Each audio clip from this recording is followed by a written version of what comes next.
warahmatullahi wabarakatuh. Halo teman-teman, perkenalkan nama saya Lilis Alipa, NPM A1M020032 dari kelas 6B, Prodi Pendidikan IPA dengan mata kuliah Filsafat Pendidikan. Nah, adapun Bapak dosen pengampu yaitu Bapak Dr. Muhammad Kristiawan, Magister Pendidikan. Nah, pada pertemuan kali ini kita akan membahas tentang bab 4, yaitu tentang filsafat pendidikan sebelum abad 20. Nah, untuk memahami materi tersebut, mari kita simak video berikut ini. Teman-teman, sebelum kita melanjutkan ke pembahasan materi, adapun di sini materi yang akan kita bahas itu yang pertama, bagaimana latar belakang munculnya filsafat, yang kedua itu ada materi tentang filsafat pendidikan sebelum abad 20, yang ketiga yaitu kita akan membahas tentang bagaimana metodologi ilmu pendidikan sebelum abad 20, yang keempat yaitu kita akan membahas tentang bagaimana mazhab-mazhab filsafat pendidikan, dan yang kelima yaitu kita akan membahas tentang apa implikasi pendidikan filsafat sebelum abad 20 untuk masa kini. Nah, itulah tadi materi yang akan kita bahas pada video kali ini. Jadi, tentang materi yang akan kita bahas selanjutnya, kita akan mendengarkan terlebih dahulu tujuan pembelajaran. Tujuan pembelajaran pada video kali ini yang pertama yaitu untuk mengetahui latar belakang munculnya filsafat, yang kedua untuk mengetahui filsafat pendidikan sebelum abad 20, yang ketiga yaitu untuk mengetahui metodologi ilmu pendidikan sebelum abad 20, dan yang keempat yaitu untuk mengetahui mazhab-mazhab filsafat pendidikan, dan yang kelima yaitu untuk mengetahui implikasi pendidikan filsafat sebelum abad 20 untuk masa kini. Nah, itulah tadi tujuan pembelajaran pada video kali ini. Kita masuk ke dalam materi yang pertama yaitu tentang bagaimana latar belakang munculnya filsafat.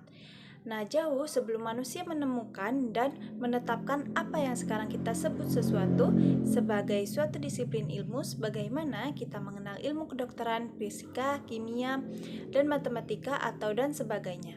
Nah, umat manusia lebih dulu memikirkan dengan bertanya tentang berbagai hakikat apa yang mereka lihat. Nah, kemudian jawaban mereka itulah yang nanti akan kita sebut sebagai sebuah jawaban filsafat. Nah, kalau ilmu diibaratkan sebagai sebuah pohon yang memiliki berbagai cabang pemikiran, ranting pemahaman, serta buah solusi, maka filsafat adalah tanah dasar tempat pohon tersebut berpinjak dan tumbuh. Selanjutnya yaitu tentang metode filsafat. Metode filsafat adalah metode bertanya, objek formal filsafat adalah rasio yang bertanya, dan objek materialnya semua yang ada. Nah, maka menjadi tugas filsafat mempersoalkan segala sesuatu yang ada sampai akhirnya menemukan kebijaksanaan universal. Sonny Carab dan Michael dua mengartikan ilmu filsafat sebagai ilmu tentang bertanya atau berpikir tentang segala sesuatu, atau apa saja dan bahkan tentang pemikiran itu sendiri. Nah, dari segala sudut pandang, thinking about thinking, banyak yang bertanya-tanya mengapa filsafat muncul di Yunani. Nah, dan tidak di daerah yang berperadaban lain kala itu seperti Babilonia, Yudea atau Israel, atau Mesir.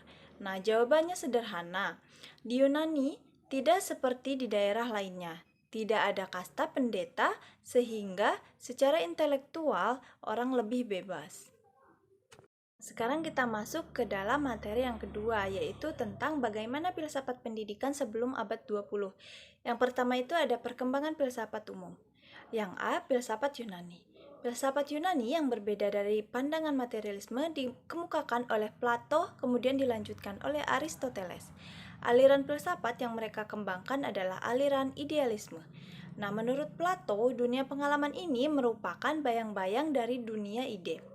Pemikiran ini dilanjutkan dan dikembangkan oleh muridnya Aristoteles, sehingga filsafat Yunani lebih maju dan berkembang pada masa Aristoteles. Nah, bahkan Aristoteles tidak hanya ahli filsafat, melainkan juga sebagai ilmuwan. Karyanya dapat digolongkan menjadi 4 golongan. Yang pertama itu ada logika, yang kedua ada fisika, yang ketiga ada metafisika, dan yang keempat itu ada pengetahuan praktis. Nah, logika Aristoteles didasarkan atas ajaran tentang jalan pikiran dan bukti. Logika yang sangat terkenal adalah silogisme. Nah, pemikiran-pemikiran filsafat Plato dan Aristoteles ini kemudian berkembang ke Timur Tengah dan dikembangkan oleh sarjana-sarjana Islam dan membungkusnya dengan baju Islam. Kita masuk ke pembahasan yang Selanjutnya itu yang B, filsafat Hindu sejak abad 10 sebelum Masehi.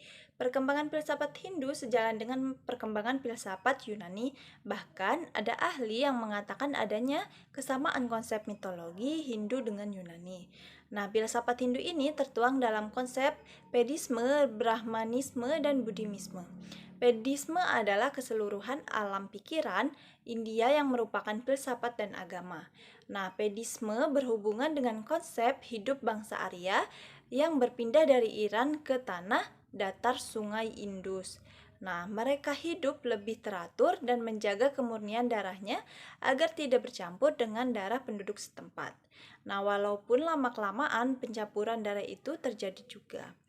Nah, pemikiran ini menjadi cikal bakal lahirnya ajaran Hindu, sedangkan Brahmanisme berhubungan dengan konsep kasta-kasta dan beberapa alirannya dalam kelompok bangsa Arya yang sudah terjadi pencampuran darah dengan penduduk setempat.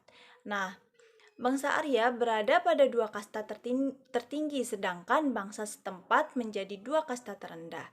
Aliran yang berkembang pada Brahmanisme ini adalah Vedanta, Samkhya, dan Yoga. Nah, Buddhisme sebagai filsafat didasarkan kepada keyakinan bahwa segala sesuatu yang ada di dunia ini diliputi oleh sengsara. Itu kita masuk ke yang C tentang filsafat Islam. Filsafat Islam sebenarnya berakar pada filsafat Yunani, yaitu ketika seorang penerjemah berkebangsaan Yunani yang bernama Hunain pindah ke Irak dan bekerja di istana Khalifah dan Daulat Abbasiyah. Nah, Harun al-Rashid Khalifah Daulat Abbasiyah yang sudah berpikiran maju dan punya perhatian besar terhadap perkembangan ilmu pengetahuan memberi fasilitas untuk pengkajian ilmu pengetahuan, termasuk pemikiran-pemikiran filsafat Aristoteles dan Plato. Nah, selanjutnya itu yang D tentang filsafat Eropa atau filsafat modern.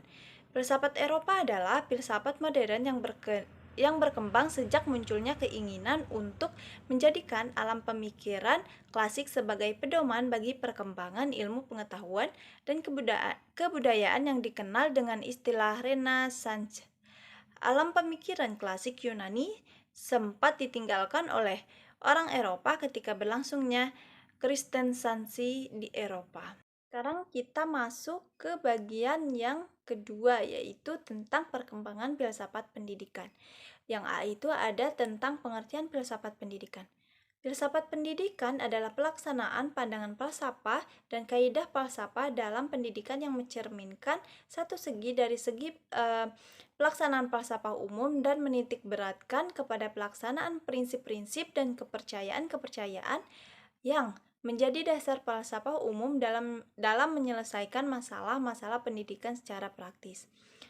Kita lanjut ke yang B, yaitu tentang tinjauan pemikiran permulaan filsafat pendidikan. Nah, pemikiran-pemikiran permulaan filsafat pendidikan berkembang dalam tingkat humanisme relativistik, humanisme ilmiah, dan humanisme literer. Nah, pada humanisme relativistik, memandang kebenaran tak dapat dicapai. Akhirnya penampakan kebenaran dapat berlaku sebagai kebenaran itu sendiri. Nah, pada humanisme literer mempunyai komitmen pada kesamaan pendapat yang satu sama baiknya dengan pendapat yang lain. Nah, perkembangan filsafat pendidikan selanjutnya diwarnai oleh filsafat empirisme yang diprakarsai oleh John Locke pada tahun 1632 sampai 1704. Nah, yang dikembangkannya dari gagasan Comenius. Pokok pemikirannya yang ditekankan oleh John Locke adalah menjadikan pengalaman kedirian jalan satu-satunya kepada pengetahuan mengenai dunia fisik. Selanjutnya yang mewarnai filsafat pendidikan adalah naturalisme romantik dan pendidikan nasional. Nah, naturalisme romantik adalah filsafat pendidikan yang masih berpijak pada kearifan kuno. Nah, yang terkandung di dalam buku-buku berbahasa Latin. Kearifan kuno itu adalah pendidikan yang dimaksudkan untuk mempersiapkan orang mendapatkan tempat-tempat yang cocok di tengah masyarakat. Nah, tujuan pendidikan di sini adalah persiapan bagi kehidupan. Selanjutnya itu kita masuk ke yang C. Bagaimana metodologi ilmu pendidikan sebelum abad 20? Nah, yang pertama itu tonggak pertama Aristoteles. Nah, metodologi ilmu dibangun oleh dua pola berpikir, yaitu dedukasi dan induksi. Dedukasi adalah pola berpikir yang bertolak dari yang umum ke khusus. Pola berpikir ini menggunakan silogisme yang terdiri atas terma mayor dan terma minor dan simpulan. Nah, induksi adalah pola pikir kebalikan dari deduksi. Sehubung dengan kedua pola itu, Aristoteles berkeyakinan bahwa hal yang khusus adalah sebuah kesatuan dari materi dan bentuk-bentuk. Yang kedua itu ada tongkat kedua, yaitu Francis Bacon. Daya ingat menciptakan sejarah, daya imajinasi menciptakan puisi, dan daya pikiran menghasilkan filsafat. Nah, filsafat itu terdiri dari 3 bagian, yaitu yang pertama filsafat tentang Tuhan atau teologi alam atau rasional. Yang kedua itu filsafat tentang alam, yang ketiga itu tentang filsafat tentang manusia. Ada yang ketiga yaitu tonggak ketiga tentang perkembangan abad ke-19. Philip Frank dalam pembahasannya tentang kausalitas dan berbagai interpretasi tentang mekanika kuantum dan teori relativitas ditandai sebuah tilikan yang tajam dalam metodologi yang dipergunakan secara aktual oleh para ilmuwan. Nah, hukum-hukum dan teori-teori yang memiliki evidensi tak langsung sering lebih sederhana daripada interpretasi alternatif yang mempunyai kesesuaian lebih dekat dengan evidensi observasional. Nah, selanjutnya itu yaitu yang D tentang bagaimana mazhab-mazhab filsafat pendidikan.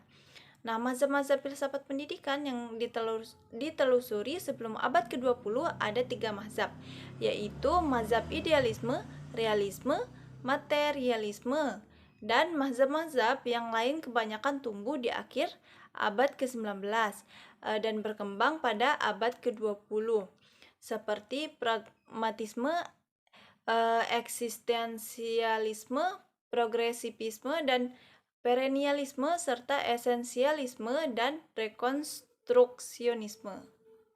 Kita masuk ke yang E, yaitu apa implikasi pendidikan filsafat sebelum abad ke-20 untuk masa kini. Nah, di sini ada beberapa tentang implikasi. Yang pertama itu seperti haruskah Sokrates metode digunakan di sekolah zaman sekarang. Yang kedua itu ada haruskah pendidikan mempersiapkan siswa pada posisi tertentu di masyarakat. Yang ketiga itu ada haruskah negara mengontrol apa yang diajarkan oleh guru. Yang keempat itu haruskah nilai-nilai tradisional dimasukkan ke dalam kurikulum. Yang kelima itu apakah kurikulum Plato sesuai dengan kebutuhan siswa sekarang. Yang keenam, haruskah sekolah mengembangkan karakter siswa? Kalau iya, apa yang diajarkan? Yang ketujuh itu apakah karakter pendidikan melibatkan indoktrinasi? Yang kedelapan itu apakah anak dilahirkan sudah baik? Yang kesembilan itu haruskah guru menjadi guide dan fasilitator? Kalau iya, haruskah guru terlibat langsung dalam proses pembelajaran? Dan yang terakhir itu haruskah memasukkan nilai-nilai moral dalam pembelajaran? Nah, teman-teman, mungkin itulah tadi sedikit penjelasan tentang bab 4, yaitu tentang filsafat pendidikan sebelum abad 20. Nah, mungkin hanya itu saja yang dapat saya sampaikan. Sampai bertemu lagi di video selanjutnya, yaitu tentang bab 5. Wassalamualaikum warahmatullahi wabarakatuh.